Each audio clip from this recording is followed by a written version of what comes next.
it's Sean Miller again, and welcome to my Week 8 video assignment, My Persuasive Speech. For this week's assignment, I wanted to share with you information on how you can make huge impacts to your overall level of health and fitness. To do this, I'm going to share with you some of the information that I use to make those same results. Now, I know what you're probably thinking. I have a full-time job, I have family obligations, and I'm enrolled in school. There's no way I can make any of these adjustments. I'm just way too busy. Well, I'm here to tell you it's a lot easier than you think. Back in 2000, I started working for a company where I was traveling all over the country doing different kinds of work. Now, this kind of lifestyle really didn't afford me an opportunity to cook my own meals or get into the gym as often as I would have liked to.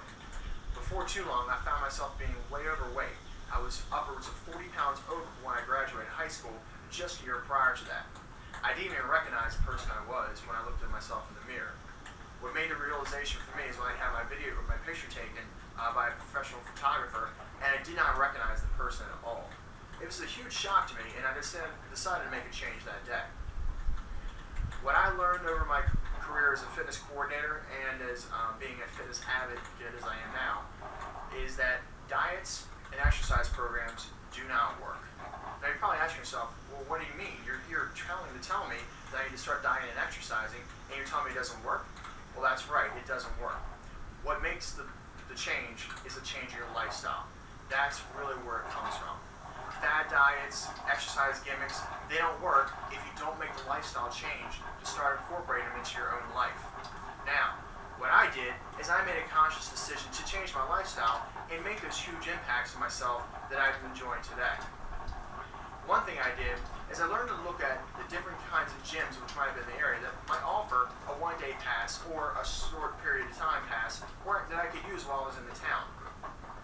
Now, an exercise program is only as good as a diet that's supporting it. And that's where my main changes came from. Looking around what I have here, I have several examples of things I looked at to make those changes. Something as simple as your morning coffee, replacing with drinking your coffee black, versus getting those nice convenient ones that you see in the grocery store really does add a lot of change and impact to your diet. This Starbucks brand right here that I see in front of me, that you see right here, has 190 calories in there and 32 grams of sugar. 32 grams of sugar is this much right here. Now as you can see, that's quite a bit of sugar crammed into one tiny little bottle. So one thing I did is I found that brand of coffee that I enjoy drinking black or with a minimum amount of sugar. Now I must admit, I do still put sugar in my coffee, but it's a very small amount, and this is the only source of processed sugar I get in my daily diet. To give you an example of how many calories are in this bottle just from sugar alone, for each gram of carbohydrates, which means sugar, there's 4 calories for each gram. So in a 32 gram energy drink like this or coffee drink like this, you're getting well over 128 calories. Now that's definitely most of the calories that's in this bottle right here.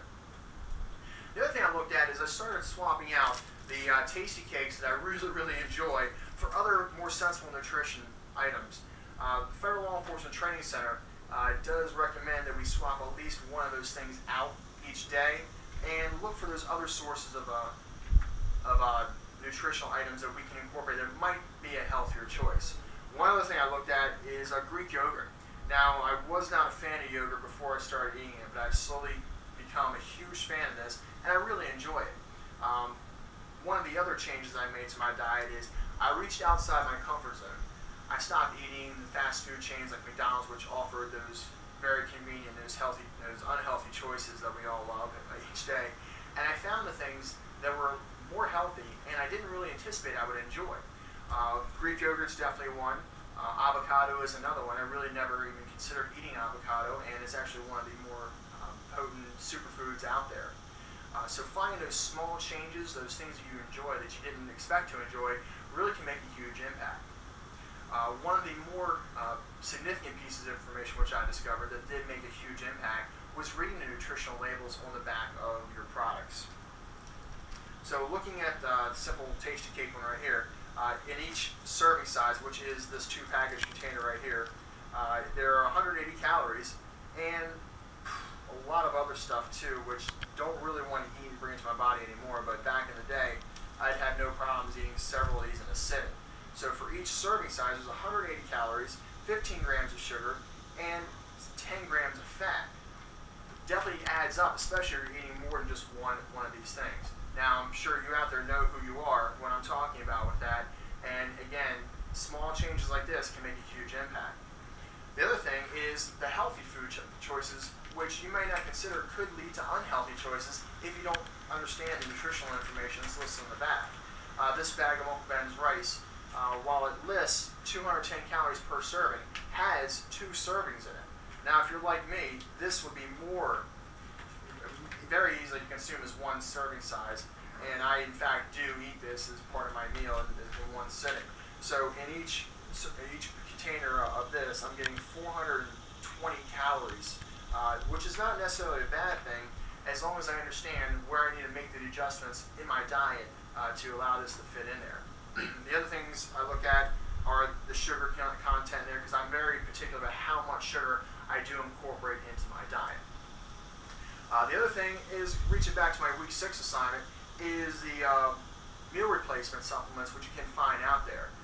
Now, I did find myself again falling into the trap with McDonald's because it was quick, convenient, and tasted very good.